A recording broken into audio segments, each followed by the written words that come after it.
You know what's curious? Most people say they believe in God, but if you look closely, almost no one actually lives as if he truly exists. We grow up saying, God is good, God is in control, everything happens for a reason. But the moment life gets hard, a loss, an illness, a love that ends, that faith begins to crumble. And that's when the question no one dares to answer appears. Do you really believe in God? Because believing isn't speaking, it's living. And living by faith is hard. It's walking in the dark, trusting that somewhere there's a light, even if you can't see it. Some people thank God when they achieve something, but forget Him when they suffer. Some say God knows everything, but spend their lives trying to control their own destiny, as if they trusted nothing but themselves. And the most curious part is that almost everyone only remembers God when the ground disappears beneath their feet. Have you noticed that? When everything's fine, He becomes just a detail. But when the world collapses, He becomes the only hope. Maybe the problem isn't the size of our faith, but how distracted we've become. Believing in God requires presence, surrender, vulnerability, and human beings have learned to run away from all of that. We fill the silence with noise, the doubts with haste, and the emptiness with anything that helps us forget the pain. If you're enjoying these videos, don't forget to like and subscribe. Every week, there's a new message made for you. But deep down, even those who say they don't believe still miss Him. It's that emptiness that shows up at night when everything's quiet and there's nothing left to pretend. It's that sudden thought, as if someone's watching you in silence. That moment when your heart tightens, and without even realizing it, you look up at the sky. Maybe that's why this question bothers us so much. Because it's not about religion, or church, or rules. It's about coherence between what we say and the way we live. Believing in God is so much more than just repeating His name. It's letting Him change the rhythm of who you are. And that's why, when someone asks, "Do you really believe in God?" the real answer isn't found in words. It's in how you act when no one's watching. Have you ever wondered when you started to doubt God? Maybe it didn't happen all at once. Doubt never arrives shouting. It comes quietly, disguised as pain, silence, disappointment. It usually begins when something goes terribly wrong. When you pray, you beg, and nothing changes. When what should have been a miracle turns into emptiness. And then you think, if God exists, why did He let this happen to me? That's the moment when the first thread of faith begins to loosen. Not because you want to walk away, but because your heart can't understand the silence. I know. It hurts to believe in a God who seems not to listen. It hurts to look at the sky and feel no answer. It hurts to see evil people prosper while you struggle just to survive. And in that mix of injustice and exhaustion, doubt is born, not as rebellion, but as a consequence of pain. Maybe it started with something small, an unanswered prayer, an unexpected loss, a why that never found an answer. But life has this cruel way of testing those who still believe. The more we try to understand, the more it feels like God hides. And so you start to go quiet. You stop praying. You stop believing that tomorrow can be different. You start living on autopilot, not because you stopped believing, but because you don't want to be disappointed again. But you know what's curious? Even then, He's still there, waiting, in silence, like someone who knows that true love doesn't invade. It waits to be invited back in. In the end, doubt is just a reflection of fear. Fear of suffering again. Fear of believing and being forgotten.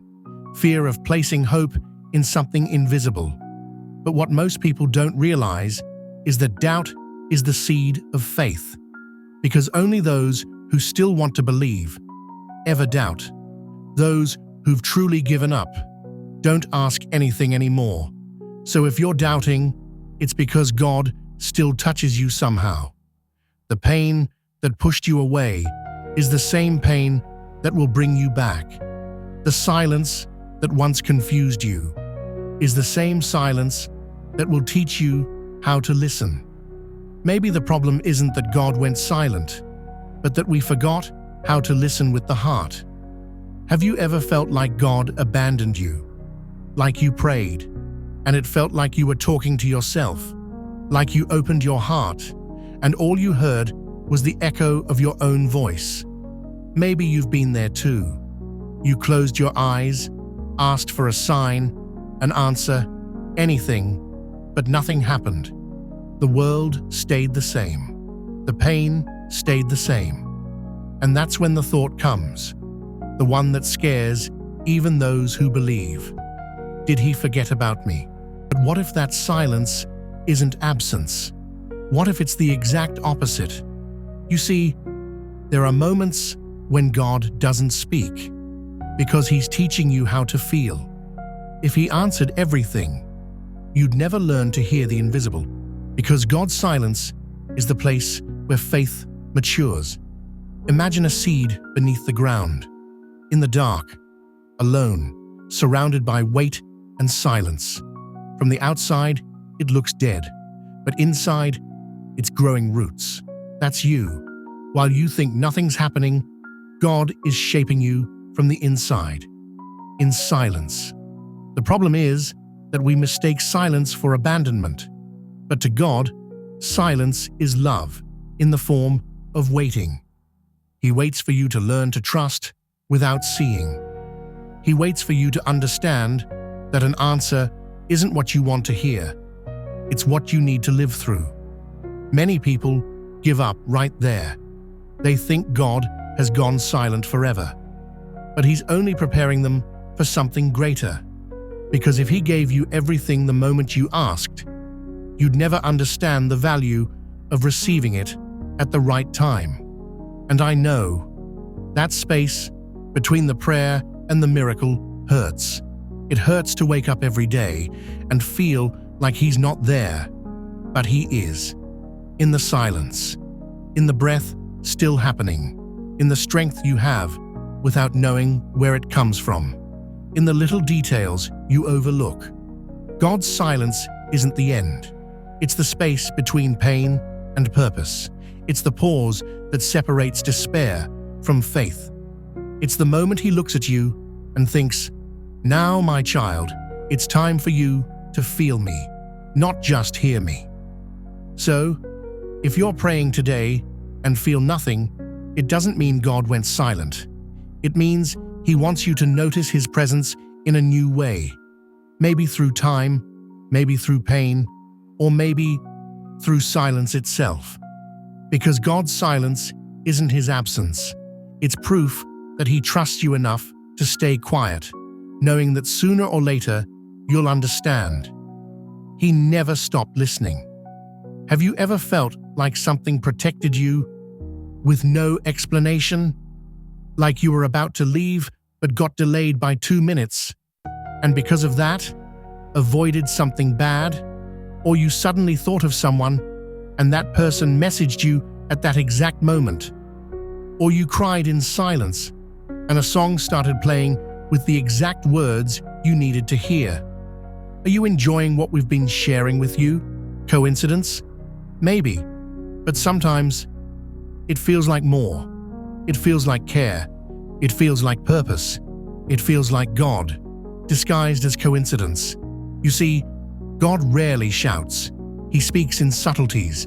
The problem is, we've learned to look for loud miracles, lights in the sky, audible voices, instant answers. But God works differently. He prefers details. He prefers the encounters that seem random, the words that come from where you least expect, the situations that align right when you'd already given up. One day, you'll realize it wasn't luck. It was him. It was him when the doctor said it would be hard, but not impossible. It was him when the bus was late and you complained, but still arrived at the perfect time. It was him when the relationship ended and you thought it was over, but it was actually protection.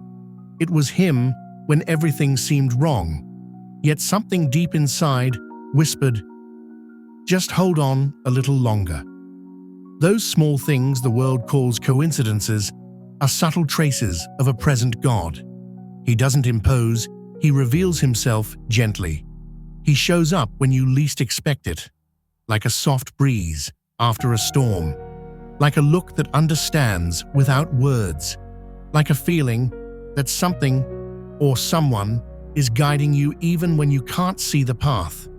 Maybe you felt that and doubted it, but isn't that how God works? He makes you doubt so he can teach you how to see. He hides his face so you can learn to feel his touch. He lets you walk in the dark so you realize the light was never outside. It was within. One day, when you look back, you'll see there was a pattern. Nothing was random. Every delay, every no, every fall brought you exactly here, because God writes perfect stories in lines that look crooked, and those who trust learn to read the invisible. So next time something strange happens, don't ignore it. It might be him. Just another one of the quiet ways God says, "I'm still here." Have you noticed how easy it is to believe in God when everything's fine? When the bills are paid, when someone loves you, when your health is good. Faith in those moments feels natural, but when the ground disappears, when silence is all you hear, when the thing you prayed for with tears doesn't happen, that's when faith begins to hurt, because believing in God without understanding why things happen takes courage, and that's where most people give up.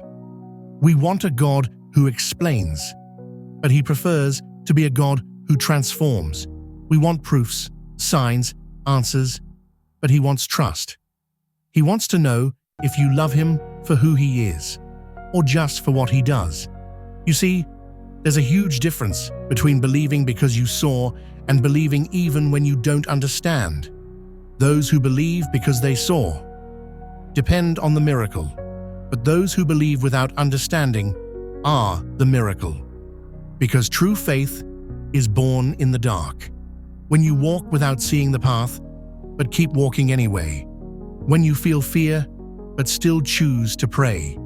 When everything seems lost, but you decide to wait just a little longer. That's when God looks at you and smiles. Because the kind of faith that doesn't need proof is the one that moves him most. Maybe you're in that place right now, not understanding anything. Maybe you look at your life and see chaos, confusion, pain, and your heart cries out, "Why, God?" But what if the answer isn't why? What if it's what for? Sometimes what feels unfair is just the path meant to make you grow.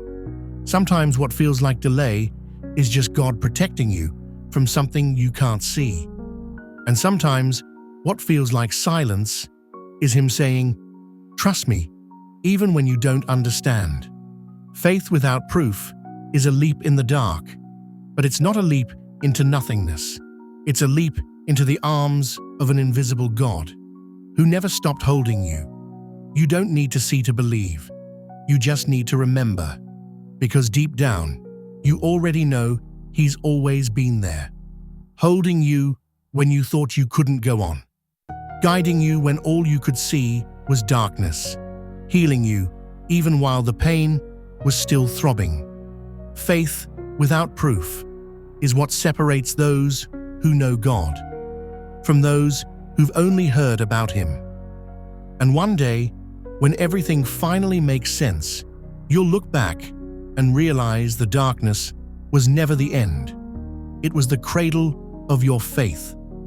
Have you noticed that deep down, the search for God is really a search for yourself? Because when life starts to hurt, When nothing makes sense anymore, you're not just looking for an answer, you're looking for a reason to keep going. Maybe you started looking for God in a moment of desperation, when everything seemed lost, when the world felt too heavy to carry alone. You knelt down, not out of religion, but out of survival. And without realizing it, that was the most honest moment of your faith, because it's when the soul is stripped of everything, pride, image, control, that it truly opens itself to meet the divine. But the most beautiful thing is that in this search for God, you end up finding yourself, because the more you look upward, the more you discover what was always within. His presence doesn't live in the walls of a temple. It lives in the space you built inside your chest when you finally allowed yourself to stop and feel. You realize that God was never far. It was you who drifted away, lost in expectations, in pain, in masks. And now, as you begin to hear his voice, you notice it sounds exactly like your conscience. It's not something that comes from outside. It's a whisper from within. The search for God, in the end, is the path back to yourself. It's relearning how to listen.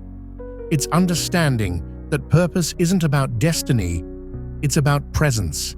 It's being fully here, even when you don't understand why. Because purpose isn't what you do, it's who you become along the way. God doesn't just want to show you the future, He wants to rebuild you in the present. He wants you to understand that the holes life opened inside you weren't meant to destroy you. They were meant to make space for Him to enter. And that's where everything changes, because you stop looking for God in grand gestures and start seeing Him in the smallest details, in a warm coffee after a hard day, in a hug that arrives at the perfect time, in a sudden calm with no reason, in a strength that appears out of nowhere. That's when you realize the purpose was never to find answers, but to find peace. Peace to accept what was, to trust what is, and to wait for what's coming. God doesn't want you to understand Him. He wants you to feel Him. Because to feel is to live. And it's in living that He waits for you.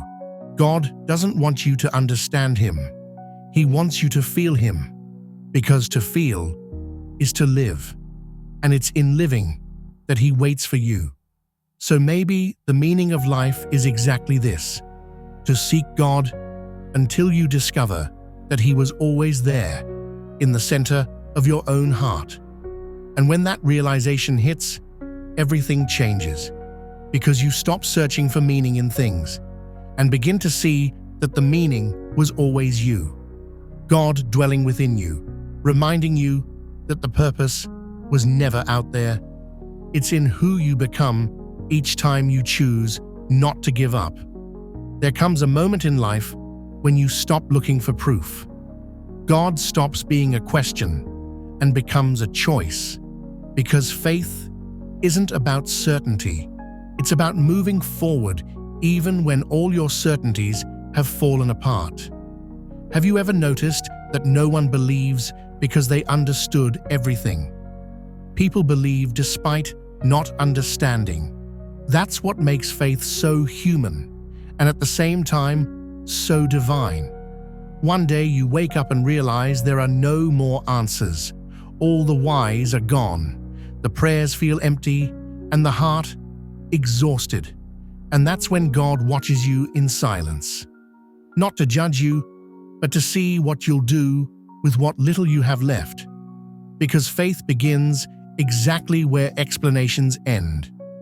Believing is standing up, even when you have no strength.